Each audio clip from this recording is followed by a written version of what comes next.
Cricket বোর্ডের নতুন পরিচালক হিসেবে কর্পোরেট ব্যক্তিত্ব রুবাবা দৌলার দায়িত্ব গ্রহণকে ঘিরে সামাজিক যোগাযোগ মাধ্যমে যখন অভিনন্দনের জোয়ার, ঠিক তখনই এক বেফাঁস মন্তব্য করে বিতর্কের জন্ম দিলেন অভিনেতা ইরফান সাজ্জাদ। নেটিজেনদের তীব্র তোপের মুখে শেষ পর্যন্ত সেই পোস্ট মুছে ফেলতে বাধ্য হয়েছেন তিনি। গত ৩ নভেম্বর প্রথমবারের মতো বিসিবির বোর্ড মিটিংয়ে যোগ দেন জাতীয় ক্রীড়া পরিষদ কর্তৃক মনোনীত নতুন পরিচালক রুবাবা দৌলা। দিন তার একটি স্থির চিত্র ফেসবুকে পোস্ট করে ইরফান সাজ্জাদ লিখেছিলেন, এরপরও যদি পোলাপান পারফরমেন্স না করতে পারে তাহলে আর আশা নেই। অভিনেতার এই মন্তব্যকে অনেকেই নিছক রসিকতা হিসেবে দেখলেও নেটিজেনদের একটি বড় অংশ একে অশালীন ও নারী বিদ্বেষী হিসেবে আখ্যায়িত করেছেন। তাদের মতে একজন নারী ক্রীড়া সংগঠকের পেশাদারিকে ছাপিয়ে তার বাহ্যিক সৌন্দর্যকে ইঙ্গিত করে এমন মন্তব্য কুরুচিপূর্ণ।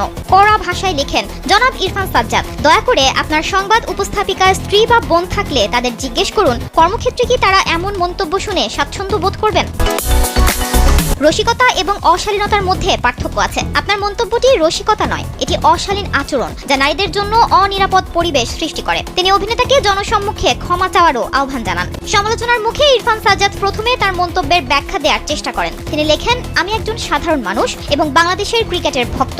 আমার পোস্টটি ব্যঙ্গাত্মক ছিল। রুবাবা আপু আমার ক্রাশ, তাকে স্বাগত জানাচ্ছিলাম। বলতে চেয়েছিলাম এত সুন্দর ও মেধাবী একজন ব্যক্তি বিসিবিতে যোগ দিয়েছেন, তারপরও যদি খেলোয়াড়রা অনুপ্রাণিত না হন তবে কখনোই হবে না। তবে বিতর্ক না থামায় শেষ পর্যন্ত পোস্টটি সরিয়ে নেন ইরফান। পরবর্তীতে তিনি জানান, অনেকেই ভুল বুঝেছে, তাই পোস্টটি ডিলিট করছে। এখন তো কিছু পোস্ট করলেই মানুষ উল্টাপাল্টা মন্তব্য করে।